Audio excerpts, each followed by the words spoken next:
The woman calls herself a witch. She claims to be performing an ancient ceremony of candle magic.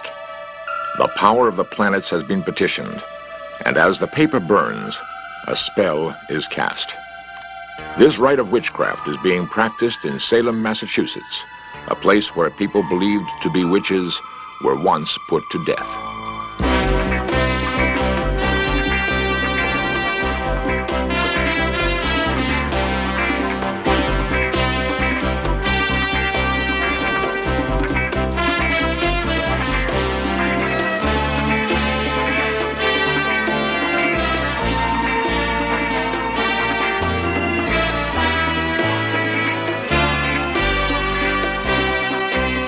This series presents information based in part on theory and conjecture.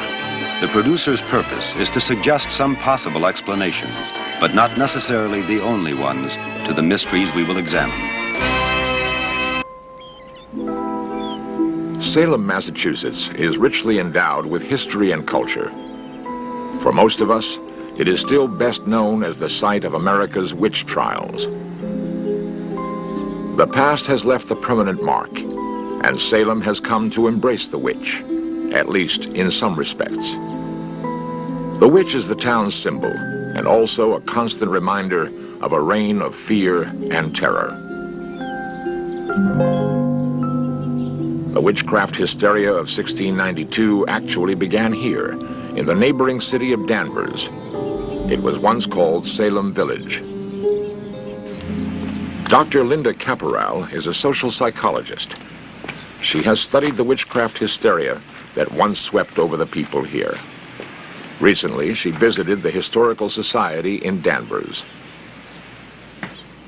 In December of 1691, 8 girls were afflicted with what the Puritans called distempers. These were characterized by delusions of one sort or another, by severe convulsive fits, by odd gestures and disorderly speech. The girls were examined and judged to be possessed. Several months later, accusations of witchcraft were made, and these were taken quite seriously by the community, and we have the beginning of witchcraft trials. In an atmosphere full of frenzy, the girls told the court of numerous people who they felt were in league with the devil. In 1692, witchcraft was a capital offense. At the end of the Salem witchcraft trials, 20 people had died. Nearly all of the victims were hung here, on Salem's Gallows Hill, now an old and deserted playground. At the cemetery in Salem lie the bodies of some of the judges who presided at the trials.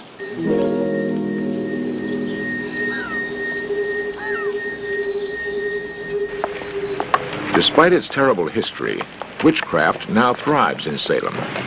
Meet Laurie Cabot, the city's official witch. People commonly believe that witches are the exact definition of, that Webster's dictionary holds. And it says that a witch is an ugly old hag who cavorts with demons and devils, or makes a pact with the devil in blood. People also believe that witches probably drink blood and eat babies, and of course that's not true. The word witch comes from the words magus, magi, and the Greek word magi, which still means witch today. And the word witch, it means wise person, or seeker of knowledge, basically. In the center of Old Salem stands a shop called Crow's Haven Corner. It's a kind of sorcery boutique, which was opened by Laurie Cabot. It has become a popular gathering place for those who claim to be witches. Well, how's Joey doing? Very good, very good. Hi. Hi, how are you? Good. Listen, did that shipment of tarot cards come in? Yes, it did. It's in the back room.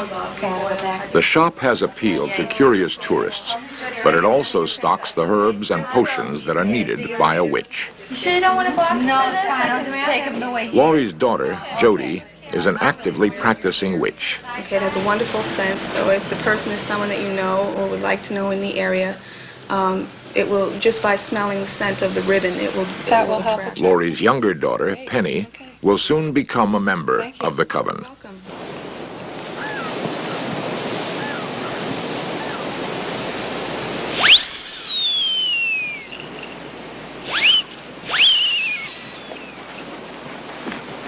Laurie's coven has gathered to initiate a new witch.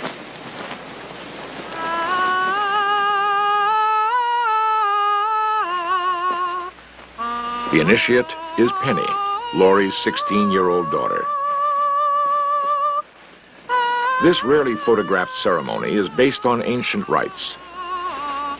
Today, it is an amalgam of many different practices gathered over the centuries and adapted to modern times.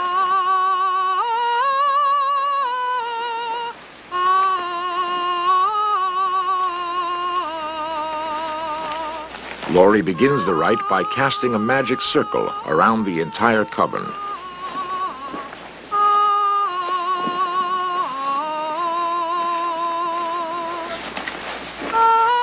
Each witch is then anointed.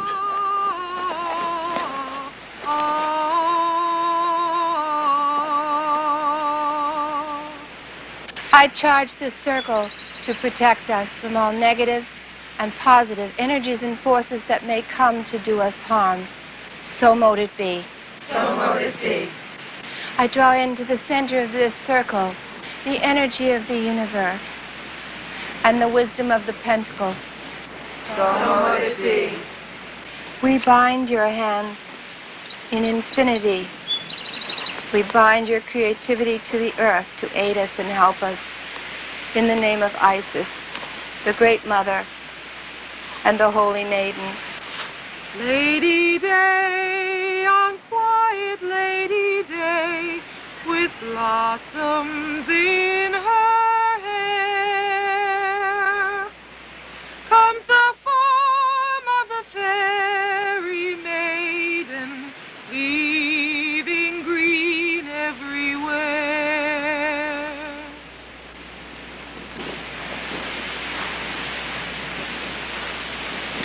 I charge you, Penny Cabot, witch. I give you the wisdom of the universe. We give you the responsibilities of creativity, fertility, and all wonderful and good things to the earth. So mote it be. By her mother's declaration, Penny Cabot has become a witch.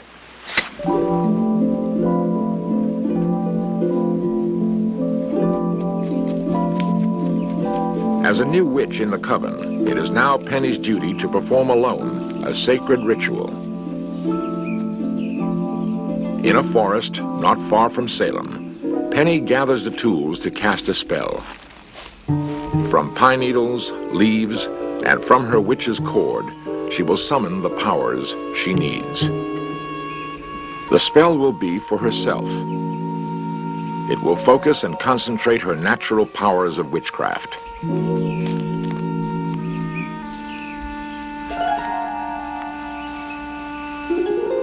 Her wand is a branch she has found. With it, she scribes a circle that she hopes will harness the Earth's natural powers to strengthen and protect her. Today, in Salem alone, at least 400 people call themselves witches. All are active and deeply committed. Being a witch to me means being more aware of your surroundings, being able to use more of your mind and make the life around you work more for you and to help other people. I became a witch because my goal in life is to raise my consciousness, and it's a tool to do that. I'm a witch because it'll better myself and the people and animals around me.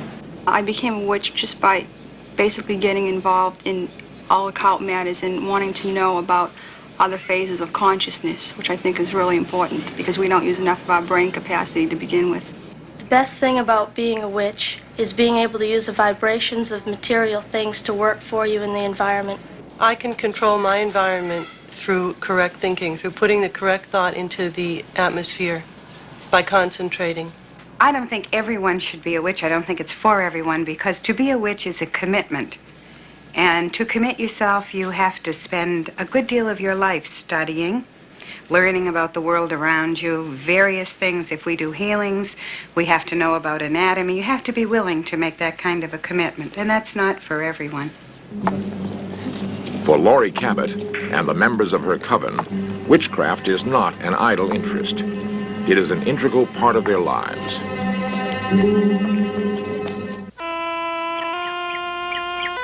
At 6 a.m., most of Salem, Massachusetts is still asleep. For Laurie Cabot, it is the time when the day begins. For Laurie, witchcraft is not something dark and secret. It is power and a knowledge to be shared. She does so every morning for a Boston radio station. It's Laurie Cabot's daily Witch Report. So let's find out what's happening out there, cosmically speaking, with the Good Witch of the East, Ms. Laurie Cabot. Good morning, Laurie. It's Friday, June 20th. Good morning, everyone.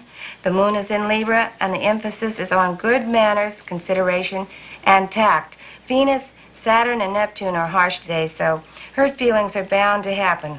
Just bliss out and fantasize a lot and wear rainbows.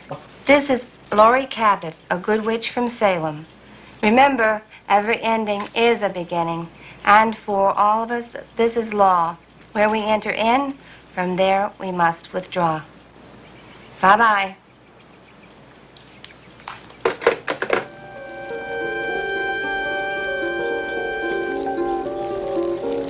Like most witches, Laurie believes she is expert at making potions of all kinds. When the potion is nearly done, she imbues it with her own power. This potion is for protection and meant to be rubbed on the skin. I charge this potion to protect me from all negative and positive energies and forces that may come to do harm. So mote it be. The potion is a pungent mixture containing sea salt, vervain, frankincense, myrrh, and wolf's hair. 3 times a week, Laurie travels to the nearby city of Marblehead. The purpose of her trip is not to practice witchcraft, but to teach it to interested students. Welcome to Witchcraft 2 class. This is the class that you're going to learn about witch tools. It's our most exciting class, of course. It's fun to learn about mixing potions and about magic wands that everyone thinks is so frivolous. Now, the magic wand varies extremely. This is sterling silver. It has the pentacle on the top. We have potions, and we know potions are organic perfumes, and we're going to learn how to make a potion for every sign in the zodiac. We're going to also learn how to make our own little spell kit. This is a healing spell. Orange for Mercury, that's to aid healing. In here is something very simple. This is sea salt, and this is going to prevent illness.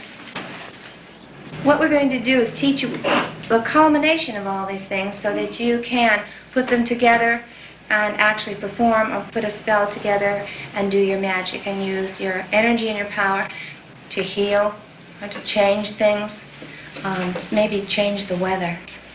These are very important tools for you.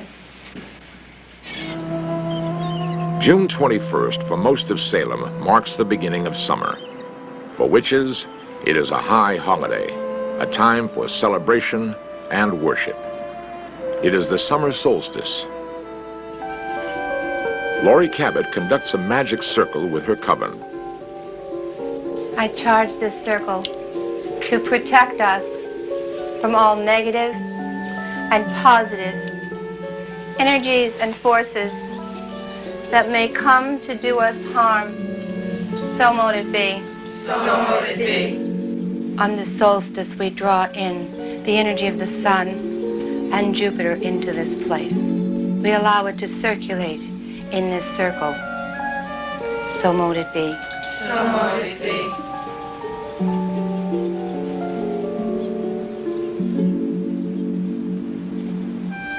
I charge this chalice with the energy of Jupiter and the sun and the gift of the Great Mother Isis, so mote it be. So mote it be. Those who today practice witchcraft regard it as a religion.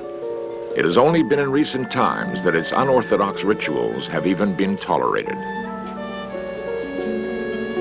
We ask that we be granted correctness, balance, purity, and the power of the forces in this circle for the good of all people, so mote it be. So mote it be.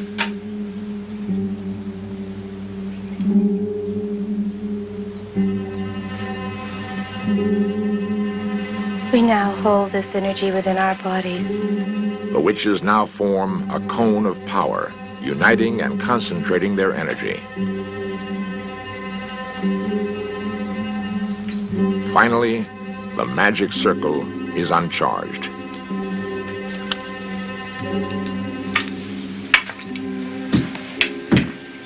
The circle is broken.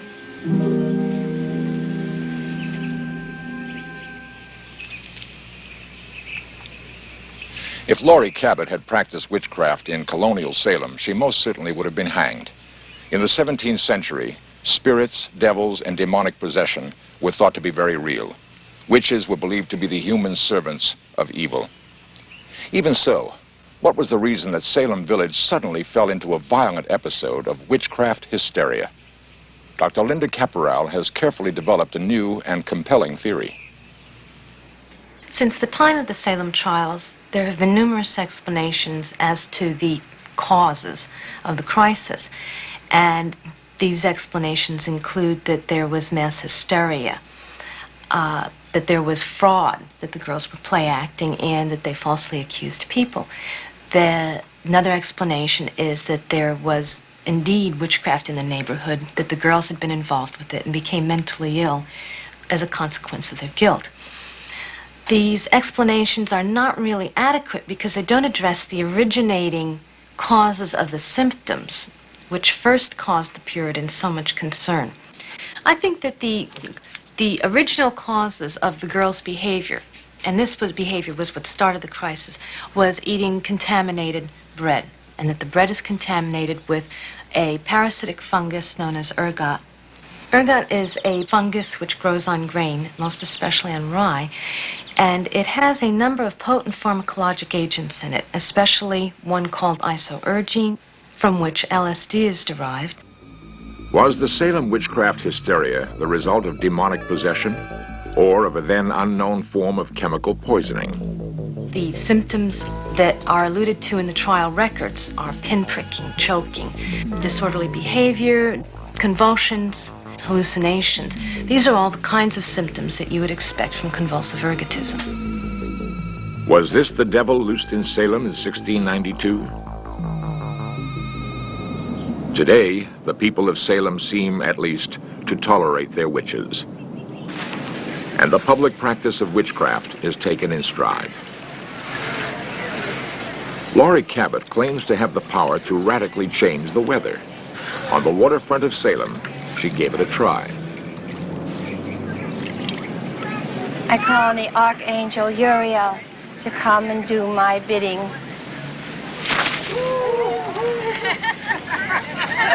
I call on the Archangel Gabriel to come and do my bidding.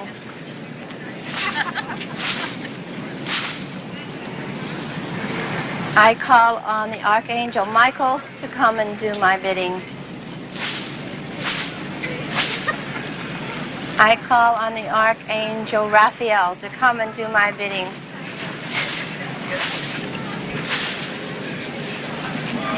We ask that this be granted. The weather did change a little, but no one seemed to mind. I don't have any objections to witchcraft in Salem at all. I enjoy it. It's good for my business. I don't have any objection at all. I think if they want to practice witchcraft, they should be able to. I think it's great that they're doing their own thing. The witchcraft stories that go around here draw a lot of people in.